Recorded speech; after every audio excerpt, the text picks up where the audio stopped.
오늘 성경은 예레미야 애가 2장 11절부터 17절에 있는 말씀입니다. 예레미야 애가 2장 11절부터 17절에 있는 말씀.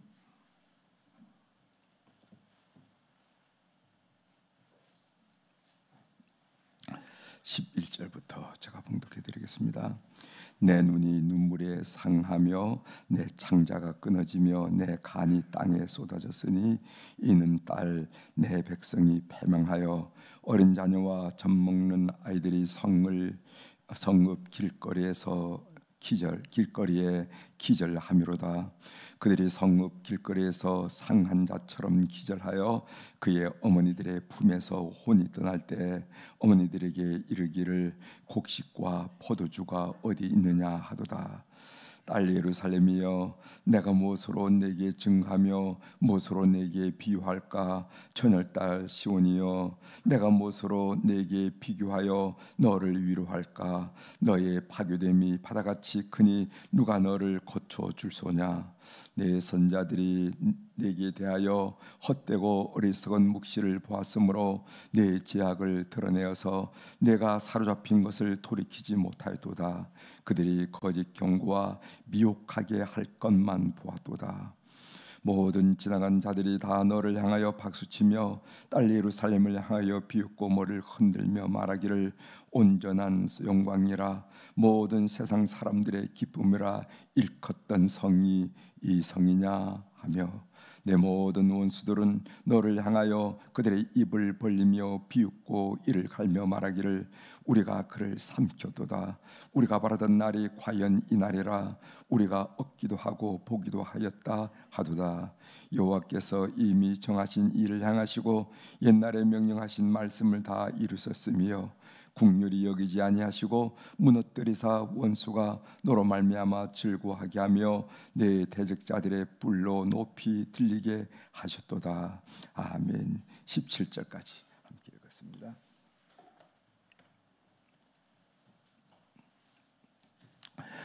오늘 우리가 읽은 예레미야 애가 2장 11절부터 17절에 있는 말씀을 중심으로 주제를 성도는 하나님의 품 안에 있을 때 영광스럽습니다 하는 그런 말씀을 좀 나누고 싶어요. 성도는 하나님의 품 안에 있을 때 영광스럽다. 하나님의 품을 떠나면은 그 사람의 신앙 연조가 아무리 길고 아무리 깊다 하더라도 그게 아니라 아무것도 아니다 한 얘기를 오늘 좀 함께 나누고 싶어요. 오늘 본문 예레미야 애가 2장 11절 17절에서 예레미야는 백성들이 당하는 고통에 대해서 극심한 고통을 느끼며 하나님께 부르짖고 있는 모습을 보게 됩니다. 11절 상반절에 이런 말씀이 있죠. 내 눈이 눈물에 상하며 내 창자가 끊어지며 내 간이 땅에 쏟아졌으니. 그러니까 예레미야 심경을 이렇게 토로한 것입니다. 내 눈이 눈물에 상했다. 여러분, 너무 많이 울어서 눈 주위가 물러 터지는 경험을 한 적이 있으십니까? 많이 울어서 눈이 퉁퉁 붓다가 눈 주위가 물러 터지는 그런 경험. 내 창자가 끊어지며 내 간이 땅에 쏟아졌다 하는 말은 우리말에 애간장이 녹는다 그런 말 하죠. 애간장이 녹는다. 애간장이 녹았어. 사랑하는 사람이 수술실에 들어갔을 때 기다리는 그 한두 시간, 왜 애간장이 녹는다 이런 말을 하죠. 어떻게 잘 지내셨습니까? 애간장이 녹았어요. 그 말이 내 창자가 끊어지며 단장의 슬픔이라 하는 말 있죠. 단장의 슬픔이라. 그 창자가 끊어지다. 내 간이 땅에 쏟아졌다. 애간장이 녹는다 하는 말이 있는데, 애간장이 녹는 경험을 우리가 인생 중에 했는가 한 얘기죠. 예레미야는 백성의 고통을 보고 눈주위가 물러터지는 경험을 하고, 그리고 또 애간장이 녹는 경험을 하고 있다 하고 11절 상반절에 우리 그 경험을 우리들에게 토로하고 있습니다. 저는 이 본문을 읽으면서 나는 목사로서 교인들을 위해서 또 조국을 위해서, 민족을 위해서 이렇게 아파해 본 적이 있었는가 하는 반성을 깊게 했습니다. 반성을 깊게 했어요. 나는 목사로서, 예레미야는 선지자로서 그 백성의 아픔을 보면서 너무너무 많이 울어서 눈주위가 물러 터진다고 얘기했고, 너무 마음이 아파서 애간장이 논다고 얘기를 했는데, 나는 도대체 목사로서 그런 적이 있었는가 하는 그런 생각을 깊게 하면서 어제 말씀을 준비했습니다. 그러면은 무엇 때문에 예레미야는 이렇게 아파하고 슬퍼하고 있는가? 오늘 짧은 본문에서 두 가지를 우리에게 지적하고 있는데, 하나는 철저히 파괴된 예루살렘 성 때문이라는 거예요. 예루살렘 성. 그래서 11절 하반절에 보면은 이는 내 딸 내 백성이 패망하여 어린 자녀와 젖 먹는 아이들이 성읍 길거리에서 기절하미로다. 12절 그들이 성읍 길거리에서 상한 자처럼 기절하여 그의 어머니들의 품에서 혼이 떠날 때 어머니들에게 이르기를 곡식과 포도주가 어디 있느냐 하도다. 어린 아이들이, 어린 자녀들이 어머니의 품 안에서 굶주림으로 죽어간단 말이죠. 그러면서 아이들이 죽어가면서 희번덕 흰자위를 드러내면서 먹을 포도주가 없고 먹을 죽이라도 없느냐고 이러면서 숨이 잦아드는 거예요. 이런 모습을 본다는 것은 슬픔의 정도 그 이상이라 생각이 됩니다. 우리 어른들이 늘 하던 이야기예요. 무슨 얘기 하냐면은 부모들이 가장 행복했 때는 언젠가, 행복할 때는 두 가지가 행복하다는 거. 하나는 마른 논에 물 들어갈 때. 여러분 농부가 아니니까 논이 이렇게 벌어지고 그 애타는 그 마음 모르겠죠. 그 마른 논에 물이 들어갈 때 그렇게 행복하다는 거. 두 번째로는 자식 입에 밥 들어갈 때. 가장 자식 입에 밥이 들어가서 먹는 거 보면 그렇게 행복하다는 거지. 그 어른들이 한 이야기 들어보셨죠? 네, 들어보셨을 생각합니다. 행복할 때가 언제였는가? 뭐 부귀 영화를 누릴 때가 행복한 게 아니라 마른 논에, 그래서 쩍쩍 갈라지는 논바닥을 보는데 거기에 물이 들어갈 때 그렇게 행복했고, 자식 입에 숟가락이 들어갈 때, 밥이 들어갈 때가 그렇게 행복했다는데, 오늘 이 성경에 보면은 자식이 품 안에서 희번덕 흰 자유를 드러내면서 마지막 하는 얘기가, 그렇게 먹을 게 없습니까? 죽이라도 없습니까?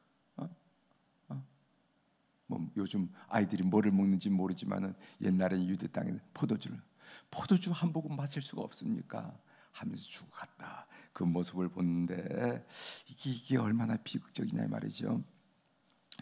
왜 이런 참극이 벌어지고 있습니까? 그것은 백성의 죄 때문이라는 거예요. 오늘날 세계 곳곳에서 벌어지고 있는 가슴 아픈 일들이 많이죠. 기근이로 또 난민으로 여러분, 그 시리아 난민이, 그 이라크 난민도 많고, 이라크와 그 미국이 그 이라크를 침공할 때, 중동 전쟁이죠. 침공할 때 이란 난민, 이라크 난민, 그 다음에 또 그것이 이제 시리아로 올라가가지고 시리아가 무슨 시아파, 순니파 분쟁하고 IS하고 그 다음에 아사드하고 그 나라 군대하고 또 반군하고 일어나고 이러다 보니까 그 난민들이 많이 생겼어요. 그 난민들이 어디로 갑니까? 지중해를 통해서 그리스를 들어가거나 아니면 이탈리아로 들어가야 되는데 그 난민들이 아무도 받지 않겠다니까 어떻게 했습니까? 그 충격적인 조짐. 아이가 모래밭에 그냥 쓰러 죽어진 거. 보니까 발만 나오고 다.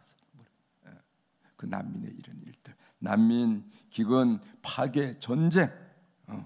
어제도 무슨 그 댐이 폭발을 해서 그 수문 10만, 20만, 30만 명들이 수해를 입고 자기 그 땅에서 살지 못하고 벗어나와야 된다 하는 얘기 들으셨죠? 그 뿌리가 뭔가? 그 뿌리가 다 죄라는 겁니다. 죄. 죄의 영향력이 이 세상을 이렇게 비폐화시키고 있다는 것입니다. 제가 신방을 다니면서 늘 한 얘기지만은 이 성경은 창세기 보면은 죄 문제를 다루고 있어요. 아담과 하와가 선악과를 따먹다. 그래서 인간 사회 속에 죄가 들어왔다. 그게 66권 중에 첫째 고인 창세기입니다. 마지막 요한계시록이 뭡니까? 어린 양 예수 그리스도로 말미암아 죄 문제를 해결했던 사람의 그 영광들, 반대로 죄 문제를 해결하지 못하고 붉은 용의 부하가 되어서 소속되어서 고통당하는 죄인들, 그거 얘기한 게 요한계시록이 아니냐 말이지. 그래서 성경 전체는 어떤 의미에서 죄 문제를 해결하는 책이다. 경전 중에 경전이라 할 수 있는 이 성경이 죄 문제를 취급한 이유가 뭐냐? 우리 인간에게는 우리의 기도 제목처럼 얼마나 기도거리가 많습니까? 가족, 직장 얼마나 하는데, 그런데 성경은 죄 문제를 다룬 이유는 뭐냐? 죄가 인간 삶의 근본이기 때문에 그런, 인간 문제의 근본이기 때문에, 인간의 고통의 근본이기 때문에 그런 거예요. 이 죄 문제를 해결하지 않으면은 우리 인간이 자유할 수가 없고 행복할 수가 없고 만족할 수가 없고 구원받을 수 없고 영생할 수 없다 한 얘기를 제가 말씀을 드리는데, 그래서 예수 그리스도가 그렇게 중요하다는 것을 아시잖아요. 제 결과로 이 역사 속에는 기근, 난민, 살인, 파괴, 전쟁, 이런 일들이 일어난다 한 얘기입니다. 두 번째로는 예레미야가 아파하고 우는 두 번째 이유는 뭐냐면 이 선지자들 때문에 그렇죠. 오늘날로 말하면 목사 때문에 그렇다. 목사 때문에. 14절 한번 읽어보겠습니다. 14절. 네 선지자들이 내게 대하여 헛되고 어리석은 묵시를 보았으므로 내 죄악을 드러내어서 내가 사로잡힌 것을 돌이키지 못하였도다. 그들이 거짓 경고와 미혹하게 할 것만 보았도다. 이게 첫 번째로 얘기하는 것이 선지자들은 백성들의 죄를 드러내어 질책하지 못하더라는 거예요. 백성들의 죄를 드러내서 당신은 그런 죄를 졌습니다, 그러면 안 됩니다 하고 야단을 치고 돌이켜야 되는데 이렇게 못하더라는 거예요. 그래서 14절에 그 말이 나오죠. 14절 중반절에 보면은 내 죄악을 드러내어서 내가 사로잡힌 것을 돌이키지 못하였도다. 선지자들은 백성들로 하여금 회개를 촉구해, 돌이키도록 촉구해야 되는데 그렇게 못하더라는 거예요. 여러분, 이 한국 교회가요 얼마나 단단한 교회냐면 예전에는 곤징이라는 게 있어요. 곤징 들어보셨죠? 곤징이라는 것은 곤고하고 징계한다는 말이에요. 곤징이 있었습니다.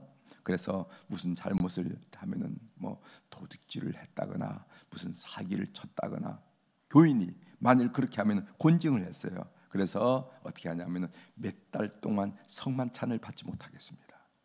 성만. 또 때로는 몇 년간 교회 직분을 맡지 못하도록 했습니다. 속히 인도자 당신 안 돼요. 집사 당신 안 됩니다. 성가대 서지 마십시오. 이렇게 해서 교회 사역을 못하도록 했어요. 여러분 지금 교회 사역 시킬까 봐 겁이 나죠? 시킬 거 겁나죠. 당일 때 가까워서 목사가 부르면은 소스라치게 놀라잖아요, 그죠? 아이고 이게 또 뭐를 또 하라고 그런가. 그런데 옛날에는 곤징으로 일을 못하겠습니다. 교회학교 교사지 못하시오. 속히 인도자 못합니다. 성가대 못합니다. 당신 같은 경우에는 하나님께 영광 돌릴 없으니까 1년 또는 2년, 3년 교회 일을 못합니다. 이렇게 얘기했어요. 그런데 지금은 곤징이 없어요. 곤징이란 말 들어본 적이 없을 겁니다. 왜냐하면은 교인들을 곤징을 하게 되면은 교회가 어디 여기 하나뿐인 줄 아십니까? 다른 교회에 다니면 되지. 그리고 다른 교회는 무슨 곤징이라 써붙이지 않았으니까 환영한다 이 말입니다. 박수 치면서 새 가족 왔다고 환영한다 이 말이지. 그래서 지금은 죄를 책망하고 그리고 징계하는 곤징이 없다 이 말이지. 오늘 이야기를 한다는 겁니다.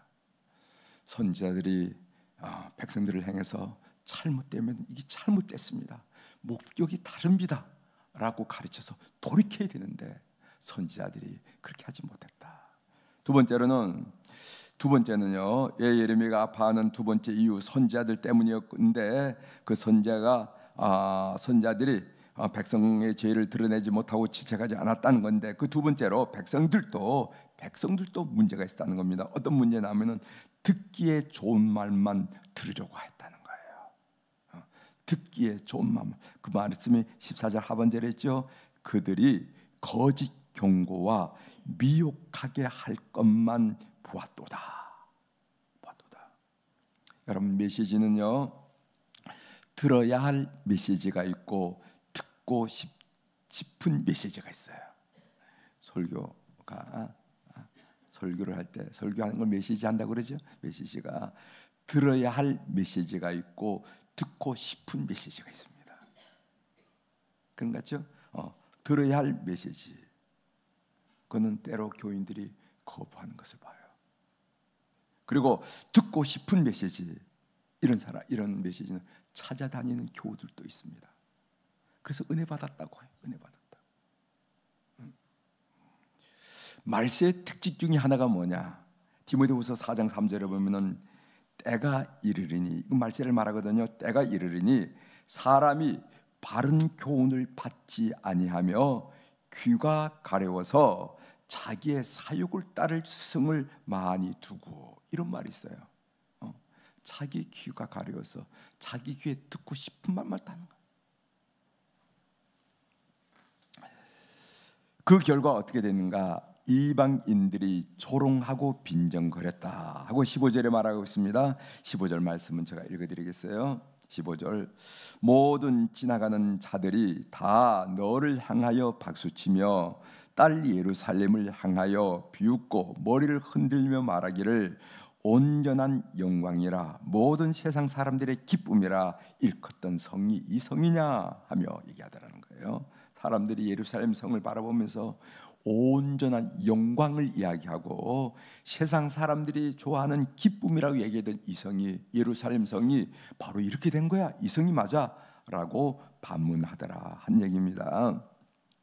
전에는 하나님의 영광으로 가득했던 도성이 만민의 조롱거리로 전락하고 말았습니다. 예루살렘은 하나님의 품 안에 있을 때 영광스럽습니다. 예루살렘이 하나님의 품을 떠나자 사람들의 비웃음거리가 되고 말았습니다. 그렇습니다. 성도는 하나님의 품 안에 있을 때 영광스럽다.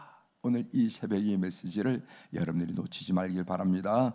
성도가 하나님의 품을 떠나면은 아무것도 아닙니다. 성도의 심령에 성령이 떠나면은 세상에 놀이개감이 되고 만다는 거예요. 여러분, 우리 평양, 우리가 수요일마다 같이 기도할 때 평양을 생각하고 기도하는데, 이 평양이 성령이 충만할 때, 그리고 그 평양 대붕 운동이 일어날 때, 이게 1907년에 일어난 이럴 때는 세계가 주목하는 도시가 됐습니다. 그래서 세계인들이 뭐라고 하면 동방의 예루살렘이라고 얘기했어요. 예루살렘. 오늘 지금 예루살렘을 이야기하고 있는데 1907년 평양 대붕이 일어날 때 그 평양을 온 세계인이 주목하고 뭐라고 일컬었냐면은 동방의 예루살렘이라, 이렇게 일컬어졌습니다. 그러나 공산 지바야에 하나님의 품을 떠난 평양은 지금 세상의 조롱거리가 아니면 세상의 조롱거리. 세상의 조롱거리. 사랑하는 교회 여러분, 여러분들이 먹든지 마시든지 주님의 품을 떠나면 안 됩니다. 주님의 품을 떠나면 금방 조롱거리가, 사탄이 조롱하고 사람들이 조롱하게 됐어요. 오늘 17절에 보면 이런 말씀이 있습니다. 여호와께서 이미 정하신 일을 행하시고 옛날에 명령하신 말씀을 다 이루셨으며 하고 상반절에 나왔습니다. 심판이라는 것은 불현듯이 나타난 것이 아니라 하나님이 오래전에 말씀하시고 정하신 것이라는 거예요. 심판을 당할 때 이상한 일을 당하는 것처럼 생각하시면 안 된다는 것입니다. 여러분, 신앙은 단순하고 신앙생활은 단순한 겁니다. 어떻게 단순한가? 하나님은 순종하는 자에게 복을 주시고 불순종하는 자에게 심판하시는 거예요. 아주 단순한 겁니다. 이렇게 살라고 가르치는 거예요. 거기 뭐 붙을 거가 뭐가 있겠어요? 왜 우리가 말씀대로 순종하려고 노력하고 말씀에 어긋나면 하나님 앞에 죄송합니다 회개합니까? 말씀대로 순종하면 복을 받는 거예요. 여러분들이 복을 받고 여러분들의 자손이 복을 받게 돼 있어요. 그리고 말씀에 순종하지 않으면 심판을 받게 되어 있습니다. 그래서 우리가 하나님의 진노를 두려워하는 것이 아니겠습니까? 하나님의 음성 듣기로 한마디 말씀드리고 마치겠습니다. 다시 한번 기억하십시오. 성도는 하나님의 품 안에 있을 때 영광스럽습니다. 성도가 아무리 신앙 연조가 길고 깊다 하더라도 하나님의 품을 떠나면 아무것도 아닙니다. 성도의 심령에 성령이 떠나면 세상의 노래감이 되고 사탄의 조롱거리에 불과하다는 거죠. 성도에게 하나님의 임재함이 없으면 우스워집니다. 성도가 우스워진다는 거죠. 성령 충만한 교우들이 되길 바랍니다. 길을 쓰고 성령 충만해야 돼요. 악착같이 성령 충만해야 돼요. 그렇지 않으면 우리 존재는 우스워진다는 겁니다. 우스워진다. 꼭 기억하시는 이 새벽이 되기를 주의 이름으로 권면합니다. 기도하시겠습니다. 하나님 아버지, 예루살렘 성이 지나가던 이방인들이 아니 이 성이 영광스러운 성이었는가? 온 세상에 기쁨을 가진 기쁨의 도성이었는가? 아니 그 도성이 맞아? 라는 이야기를 오늘 우리가 묵상 중에 우리 삶을 빗대어 은혜를 나누게 하시오니 감사합니다.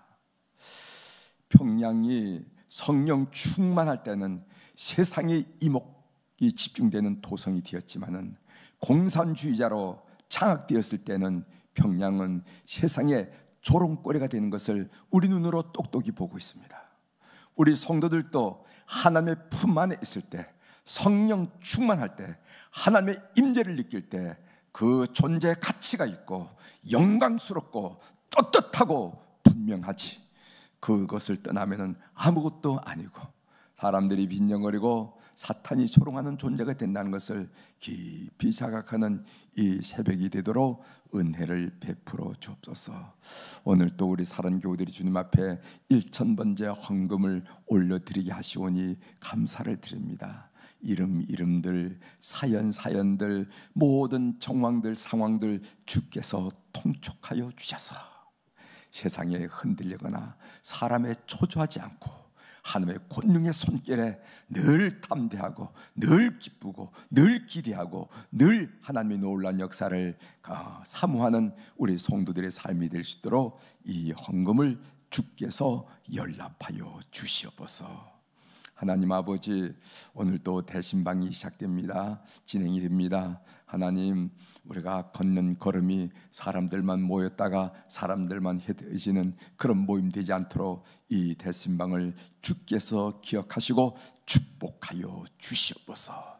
주님과 동행하는 걸음 되게 도와주시고 주님과 동행해서 찬송 부르고 기도하고 상담하고 함께 말씀을 나눌 때 하나님, 그들의 영혼의 죄의 담이 무너지게 하시고 심령의 얼매함이 풀어지게 도와주시고 육신의 나약함이 회복되는 놀라운 역사가 가정마다 일어나도록, 영적 사건이 일어나도록 주님 붙들어 주시옵소서. 그래서 엘리사의 시종 게하시가 그 엘리사의 집을 옹이하고 있는 불말과 불병거를 잃고 보고 마음의 평안을 얻은 것처럼 성도들의 가정 속에 평안이 충만한 대신방이 될 수 있도록 역사하여 주시옵소서. 오늘 또 하늘의 주권과 땅의 주권을 가진 우리 주님의 권세 있는 이름으로 이 새벽에 선포합니다. 내 영혼이 잘된 같이 범사가 잘되고 강건한 축복을 이 새벽에 우리 주님 아련하고 말씀으로 우리 영혼을 비추는 우리 모든 교우들이 그대로 누리게 도와주시옵소서. 감사드리며 예수님의 이름으로 기도 올려옵나이다. 아멘.